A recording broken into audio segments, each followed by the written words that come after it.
ಸಂಜೆ ಅದಕ್ಕೆ ಅದ್ರ ಮೇಲೆ ನಮ್ಮ ಹುಡುಗ 6 ಗಂಟೆ ಮೇಲೆ ಹಾವಿರುತ್ತೆ. ಬೋರ್ಡು ನಾವು ಮತ್ತೆ ಅವತ್ತೇ ಬೋರ್ಡ್ ಮಾಡಿ ಹಾಕದ. ಹೌದಾ? ಯಾರು ಬಂದ ಕಡೆ ನಾವು ಇಲ್ದಿದ್ದ ಟೈಮಲ್ಲಿ ಹೋಗ್ಬಿಟ್ರೆ ಹೋಗಿ ಅವ್ರಿಗೆ ಏನೋ ಪ್ರಾಬ್ಲಮ್ ಆದ್ರೆ ಕಷ್ಟ ಅಂತ ಹೇಳಿ ಅದ್ರ ಮೇಲೆ ನಾವು ಜಾಗ್ರತೆ. ಇವತ್ತೊಂದು ವಿಶೇಷವಾದ ಜಾಗಕ್ಕೆ ಕರ್ಕೊಂಡು ಹೋಗ್ತೀನಿ. ಅದು ಒಂದು ಸಣ್ಣ ಮನೆ. ಅಲ್ಲಿ ಮನೆ ಒಳಗೆ ಹುತ್ತ ಬೆಳೆಯುತ್ತಂತೆ.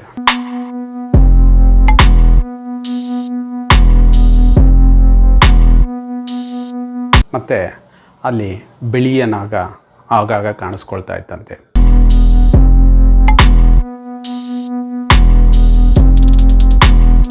ಅವರು ಆ ಜಾಗಕ್ಕೆ ಬಂದು ಸುಮಾರು 20 ವರ್ಷ ಆಯಿತು. ಸೊ ಅಲ್ಲಿ ಆ ಬಿಳಿಯ ನಾಗ ಏನಕ್ಕೆ ಬಂತು, ಆ ನಾಗಕ್ಕೆ ಒಂದು ಕ್ಷೇತ್ರ ಮಾಡಿದ್ರು. ಅಲ್ಲಿ ನಾಗಯಕ್ಷಿ ಇದೆ, ದೇವರ ಹಾವಿದೆ, ಒಂದು ಬಿಳಿ ನಾಗ ಇದೆ ಅಂತ ಹೇಳ್ತಾಯಿದ್ರು. ಮೈ ಮೇಲೆ ಬಂದು ಇದೇ ಥರನೇ ಹಿಂಗೆ ಮುಂದೆ ಹೋಗಿ ಅಲ್ಲಿ ಹಾಲು ಒಂದು ಯಾರೋ ಭಕ್ತಾದಿಗಳೆಲ್ಲ ಅರ್ಧ ಲೀಟ್ರ್ 1 ಲೀಟ್ರ್ ಹಾಲೆಲ್ಲ ತರ್ತಾರೆ. ಬಡಿಸ್ತಾನ ಕುಟುಂಬ ಅಂತ ಹೇಳಿ ಹಾಲು ಹಾಕ್ತಿದ್ದೆ. ಸ್ವಾಮಿ ಅಲ್ಲಿಂದನೇ ಹೋಗಿ ನಾವು ವರ್ಷನ ನೀರು ಹೊಸ ನೀರು ಹಿಂಗೆ ಹಾಕಂತ ಹೋದಾಗ ಇದು ವನದುರ್ಗಾ ಪರಮೇಶ್ವರಿ ಒಂದು ಡಿಫ್ರೆಂಟ್ ಆಗಿರೋ ಒಂದು ದೇವಸ್ಥಾನ. ಸೊ ಆ ಜಾಗಕ್ಕೆ ಹೋಗೋಣ, ಅಲ್ಲಿ ವಿಶೇಷಗಳನ್ನು ತಿಳಿಯೋಣ.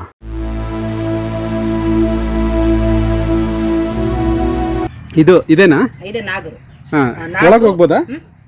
ಇಲ್ಲೇನಾ ಸ್ಟಾಪ್? ಇಲ್ಲೇ ಸ್ಟಾಪ್. ಹಾಂ ಹಾಂ, ಇದು ನಾಗರು ಮೂಲತಃ ಆಗಿದಂತ ಜಾಗನೇ ಇದು. ಅದ್ರ ಮೇಲೆ ನಾಗ ಯಾರಿಗೆ ಸಿಂಬೆ ಸುತ್ತಿ ಮಲಗಿರೋದು ಇದ್ರೊಳಗ ಮಲಗಿರೋಂಥ ಸ್ವಾಮಿನೇ ಇದು. ಆ ಹುತ್ತದಲ್ಲೇ ಪ್ರಸಾದ. ಅಂದ್ರೆ ಇದು ಅಂದ್ರೆ 2 ಬಿಳಿ ನಾಗ ಇತ್ತು ಅಂತ ನಾಗ ಉಂಟು, ಹುತ್ತದಲ್ಲೇ ಪ್ರಸಾದ. ನಾವೀಗ ತಾತ್ಕಾಲಕ್ಕೆ ಒಂದು ಕಲ್ಲು ಇಟ್ಕೊಂಡಿರೋದಷ್ಟೇ. ಆದಿ ಗುರುಗಳು ಬಂದು ಇಲ್ಲಿ ಹೇಳಿರೋದೇನ್ ಗೊತ್ತಾ, ಇಲ್ಲಿಗೆ ಕಲ್ಲೇ ಬೇಡ, ನಾಗನ ಕಲ್ಲೇ ಬೇಡ, ಈ ಹುತ್ತನೇ ಸಾಕು, ಅಷ್ಟು ಸತ್ಯ ಇರಂತ ಉದ್ದ ಆಗಿರಂತ ಸ್ವಾಮಿ ಇದು ಸಾಕದೆ ಅಂತಾನೆ ಅವ್ರು ಹೇಳಿರೋದು. ಆದ್ರೆ ನೋಡೋರಿಗೊಂದು ಈಗ ಹುತ್ತ ಅಂದ್ರೆ ಈಗಿನ ಪ್ರಪಂಚಕ್ಕೆ ಹುತ್ತ ಅನ್ನೋದು ಸಾಕಾಗಲ್ಲ, ಅದು ಒಂದು ನಾಗ ಬೇಕಲ್ಲ ಅಂತ ಹೇಳಿ ಈಗ ನಾಗ ಯಕ್ಷನ್ ಇಟ್ಟಿರೋದು. ಇನ್ ಮುಂದೆ ನಾಗ ಇಡ್ಬೇಕು. ಇದು ನಾಗಯಕ್ಷಿನ? ಇದು ನಾಗಯಕ್ಷೆ. ನಾಗನ ಇನ್ ಮುಂದೆ ಗಂಡು ನಾಗ ಇಡ್ಬೇಕು. ಬಡಸ್ತಾನ ನಾವು ಕೂಲಿ ಮಾಡ್ಕೊಂಡ್ ತಿನ್ನೋದು. ನಿಮಗೆ ಇಲ್ಲಿ ದೇವಸ್ಥಾನ ಮಾಡ್ಬೇಕು ಅಂತ ಹೆಂಗ ಅನಿಸ್ತು ಅಂದ್ರೆ ಸ್ವಾಮಿನೇ ನಮ್ ಕನ್ಸಲ್ ಕನ್ಸಲ್ ಬಂದಿ ನನ್ನ ಮಗನಿಗೆ ಕನ್ಸಲ್ ಬಂದಿ ಅವ್ನ ಮೈ ಮೇಲೆ ದೇವ್ರು ಆಳ್ಕೆ ಉಂಟು. ಹೌದಾ? ಅದು ಯಾವಾಗ ಆಗುತ್ತೆ? ಅಮಾವಾಸ್ಯೆ ದಿನ ಬೆಳಿಗ್ಗೆ 9 ಗಂಟೆಗೆ ನಾಗ ದರ್ಶನ. ಈಗ ಅಮಾವಾಸ್ಯೆ ದಿನ ಬಂದ್ರೆ ಅವ್ರ ಮೈ ಮೇಲೆ ಬರುತ್ತಾ? ಆ ಟೈಮಲ್ಲಿ ಬಂದ್ರೆ ಆಯ್ತಲ್ಲ. ನೆಕ್ಸ್ಟ್ ಮಂತ್ ಅಮಾವಾಸ್ಯೆ ಟೈಮಿಗೆ ಅಮಾವಾಸ್ಯೆ ದಿವಸನೇ ಬರ್ಬೇಕು. ಅಮಾವಾಸ್ಯೆ ದಿವಸನೇ ನಾಗನ ದರ್ಶನ ಉಂಟು. ಆಮೇಲೆ ನಾಗ ಮೈ ಮೇಲೆ ಬಂದು ಇದೇ ತರನೇ ಹಿಂಗ್ ಮುಂದೆ ಹೋಗಿ ಅಲ್ಲಿ ಹಾಲು ಒಂದು ಯಾರೋ ಭಕ್ತಾದಿಗಳೆಲ್ಲ ಅರ್ಧ ಲೀಟ್ರ್ 1 ಲೀಟ್ರ್ ಹಾಲೆಲ್ಲ ತರ್ತಾರೆ. ಬಡಿಸ್ತಾನ ಕುಟುಂಬ ಅಂತ ಹೇಳಿ ಹಾಲು ಹಾಕ್ತಿದ್ದೆ. ಸ್ವಾಮಿ ಅಲ್ಲಿಂದನೇ ಹೋಗಿ ನಾವು ವರ್ಷನ ನೀರು ಹೊಸ ನೀರು ಹಿಂಗ್ ಹಾಕಂತ ಹೋದಾಗ ಅಲ್ಲಿ ಹೋಗಿ ಹಾಲು ಪೂರ ಪೋಷಣ ಮಾಡ್ತಿದ್ವಿ ಮಕ್ಕಕ್ಕೆ. ಹೌದಾ? ನಮ್ಮ ಹುಡುಗನ ಮೈ ಮೇಲೆ ಬಂದಾಗ ಹಿಂಗಾರ ಎಷ್ಟಿದ್ರು ಬೇಕು, ಹಾಲು ಎಷ್ಟಿದ್ರು ಬೇಕು ಆ ಟೈಮಲ್ಲಿ. ಹೌದಾ? ಬೇಕು. ಬೆಂಗಳೂರಿಂದ ಬಂದಿದ್ದಾರಾ? ಬೆಂಗಳೂರಿಂದಾನೇ ಬಂದಿದ್ರು. ಆ ಅಮ್ಮಗೆ ಪಾಪ ಹುಡುಗಿ 25 ವರ್ಷದ ಹುಡುಗಿ ಅಂತೆ. ಅವ್ರ ಮೈ ಮೇಲೆ ಯಾರೋ ಮಾಟ ಕೃತಿಕ ಮಾಡಿ ಬಿಟ್ಟು ಬಂದಿತ್ತಂತೆ. ಇದ್ದು ಬದ್ದು ದೇವಸ್ಥಾನ ಪೂರಾ ತಿರುಗಿ ಬಂದು ಸೋತು ಸುಣ್ಣಾಗಿವಿ. ಇರೋಳೊಬ್ಬಳೆ ಮಗಳು ನನಗೆ.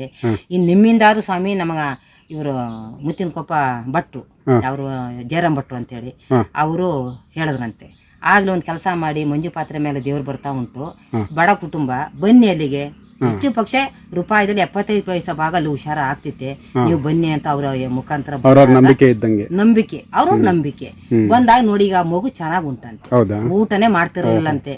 ಅವಳು ವಯಸ್ಸಿಂದನೂ ಅವಳು ಒಂದು 20 ವರ್ಷದನು ಊಟ ಮಾಡ್ತಿರ್ಲಂತೆ. ಅವತ್ ನಮ್ ತಾಯಿಗೆ ಎಡೆ ಮಾಡಿ, ನಾನು ಇದು ವನದುರ್ಗಾ ಪರಮೇಶ್ವರಿ ಅದು ನಾಗಮ್ಮ, ಇಲ್ಲಿ ವನದುರ್ಗಾ ಪರಮೇಶ್ವರಿ ಅವ್ರಿಗೆ ಎಡೆ ಮಾಡಿ, ಅಮ್ಮನಿಗೆ ಎಡೆ ಮಾಡಿದ ಎಡೆ ನನ್ನ ಮಗನ ಮೈ ಮೇಲೆ ಬಂದಿರೋದು ಅಮ್ಮ ತೆಗ್ದಿ ಅವ್ರಿಗೆ ಊಟಕ್ಕೆ ಕೊಟ್ಟಿ, ಸ್ವಾಮಿ ಇವತ್ತಿಂದ ನಿಮ್ಮನ್ನ ನೆನ್ಪು ಮಾಡ್ಬೇಕು ನಾವು, ನಮ್ಮ ಜೀವನ ಪರಿನೂ ನಿಮ್ಮನ್ನ ನಾವು ಮರೆಯಲ್ಲ, ಈರೊಳೊಬ್ಬಳು ಮಗಳ ಆರೋಗ್ಯ ನೀವು ಚೆನ್ನಾಗಿ ಮಾಡಿಕೊಟ್ಟಿದ್ದೀರಿ, ಸಾಕು ನಮಗದೇ. ನಮ್ಗೆ ಏನೇ ಕಾರ್ಯಕ್ರಮ ಇದ್ರೂ ತಾನೇ ನಮಗೆ ಹೇಳಬೇಕು, ನೀವು ನಮ್ಮ ಕೈಯಲ್ಲಾಗಿ ಸೇವೆ ನಾವು ಆ ಸ್ವಾಮಿ ಕೊಡ್ತೀವಿ, ನಾವು ಒಳ್ಳೇದ್ ಮಾಡ್ತೀವಿ, ಮುಂದೆ ಬಹಳ ಜನ ಒಳ್ಳೇದ್ ಮಾಡ್ತೀವಿ ಅಂತ. ಈಗ ಇಷ್ಟು ವಿಷಯ ಗೊತ್ತಾಗಬೇಕು. ಅಲ್ಲಿ ಫೋಟೋದಲ್ಲಿ ಒಂಥರ ಹಾವು ತರ ಇದೆಯಲ್ಲ, ಅದು ನೀವು ಅಲಂಕಾರ ಮಾಡಿದ್ದ ಅಥವಾ ಏನದು? ಯಾವ್ದು?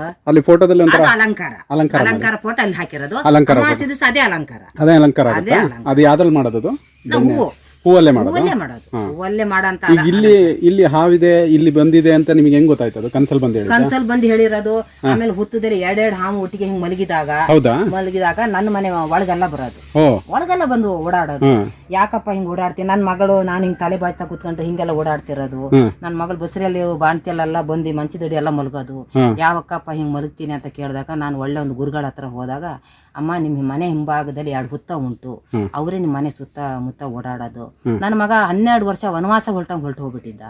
ನನ್ನ ಮಗ ನನ್ನ ಜೀವ ಇರ್ಬೇಕಾದ್ರೆ ನನ್ನ ಮಗನ ತಂದು ಸೇರ್ಸ್ಕೊಬೇಕಲ್ಲ ಅಂತ ನಾನು ಒಳ್ಳೊಳ್ಳೆ ದೇವಸ್ಥಾನ, ಧರ್ಮಸ್ಥಳ, ಹೆಗ್ಡೇರ್ ಕಂಡು ಮುಖಾಂತರ ಮಾತಾಡಿದೆ. ನಮ್ಮ ಇವರು ಯಾರಂದ್ರೆ ರಿಪ್ಪಿನಪೇಟೆಯಲ್ಲಿ ಇವರು ರಮೇಶ್ ಅಣ್ಣ ಅಂತ ಹೇಳಿ ದರ್ಶನ ಬರ್ತಾ ಉಂಟು ಅವರಿಗೆ.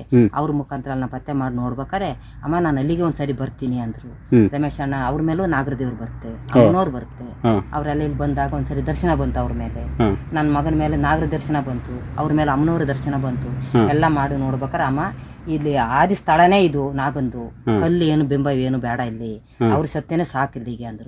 ಅದು ನೋಡೋರಿಗೆ ಒಂದು ಕಲ್ಲು ಅನ್ನೋದು ಬೇಕಲ್ಲ ಅನ್ನೋ ಉದ್ದೇಶಕ್ಕೆ ಎಲ್ಲ ಮಾಡಿ ನಾವು ಇಟ್ಟಿರೋದು. ಮಾತ್ರ ಹುತ್ತದ ಮೇಲೆ ನಾವು ಇದನ್ನ ಮುಂಚೆನೆ ಗೊತ್ತಾ, 2 ಹುತ್ತದ ಮೇಲೆ ಇಲ್ಲೂ ಅಷ್ಟೇ ಅಲ್ಲೂ ಅಷ್ಟೇ, ಅಮ್ಮನವ್ರನು ಅದನ್ನು ಅಷ್ಟೇ ಬಂದು ಜೋಡಿ ಆಗಿ 2 ಹಾವು ಮಲಗೋದು. ಯಾಕಪ್ಪ ಈ ತರ ಮಲಗ್ತೀಯ ಅಂತ ನಾವು ಕೇಳಿ ಮಾಡಿದಾಗ ಹಿಂಗೆ ಪತ್ತೆ ಮಾಡಿದೆ.